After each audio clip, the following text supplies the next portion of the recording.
Excel में हम temperature को सेल्सियस से फ़ारेनहाइट में और फ़ारेनहाइट से सेल्सियस में कन्वर्ट कर सकते हैं। तो ये करने के लिए हम सेल्सियस सेल में कुछ रैंडम नंबर्स लेंगे जिसे हम फ़ारेनहाइट में कन्वर्ट करेंगे।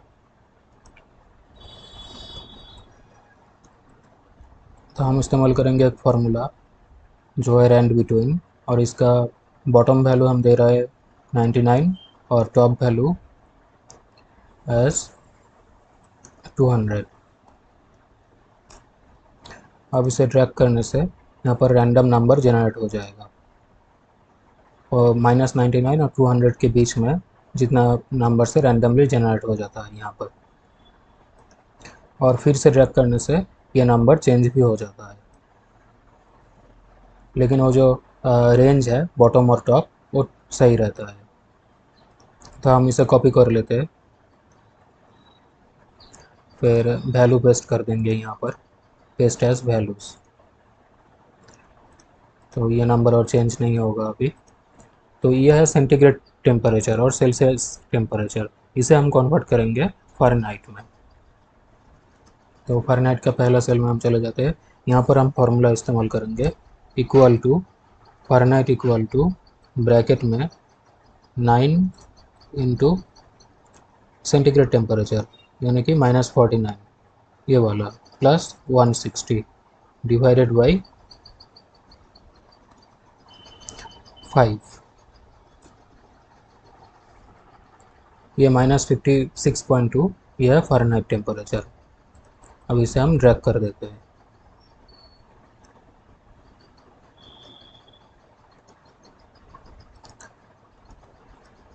अभी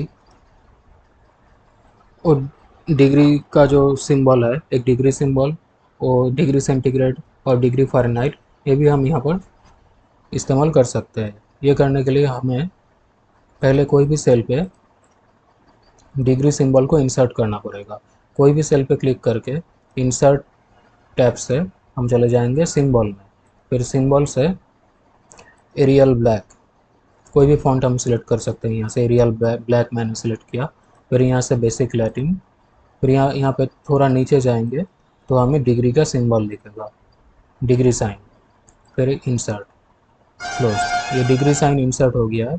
अब इस डिग्री साइन को हम कॉपी कर लेंगे, इसे कॉपी कर लिया। अभी यह जो सेल्सियस टेम्परेचर्स है सारे, इसे सिलेक्ट करके इसका नंबर फॉर्मेट में हम चले जाएंगे। नंबर फॉर्मेट में कस्टम नंबर फॉर्मेट, यहाँ पे क्योंकि यह नंबर में है तो 0 फिर एक स्पेस दे के with in double inverted comma वो जो डिग्री सिंबल हम कॉपी किए थे उसे हम पेस्ट कर रहे हैं। फिर यह है सेंटीग्रेड तो कैपिटल लेटर में C, फिर इन्वर्टेड कॉमा क्लोज, ये ओके। ये सारे नंबर सेंटीग्रेड में आ गया है। हम देख सकते हैं कि सेल्सियस कॉलम्स में जितना भी नंबर्स है वो डिग्री सेंटीग्रेड सिंबल में आ रहा है। अभी ऐसे ही हमें डिग्री फ़ारेनहाइट भी लाना पड़ेगा। तो फ़ारेनहाइट का जो टेम्परेचर है ये जो सेल्स में, इसे सिलेक्ट करके हम इसका नंबर फॉर्मेट में चले जाएंगे। फिर यहाँ कस्टम में हम यहाँ देख सकते हैं कि ये नंबर्स में डेसिमल पॉइंट है, तो हम यहाँ पर 0 point up to 2 decimal place हम इसे रखेंगे, 2 ज़ीरो लगाएंगे, 0.00, फिर एक स्पेस, फिर डबल इन्वर्टेड कॉमा स्टार्ट, फिर वो डिग्री सिंबल जिसे हम कॉपी किए थे उसे पेस्ट कर रहा है, फिर एफ मतलब फ़ारेनहाइट, फिर ब्रैकेट क्लोज, फिर ओके। तो अप टू 2 डेसिमल प्लेसेस हर नंबर आ गया और डिग्री फ़ारेनहाइट भी यहाँ पर शो हो रहा है। So this is how we can convert Celsius temperature into Fahrenheit. Thank you.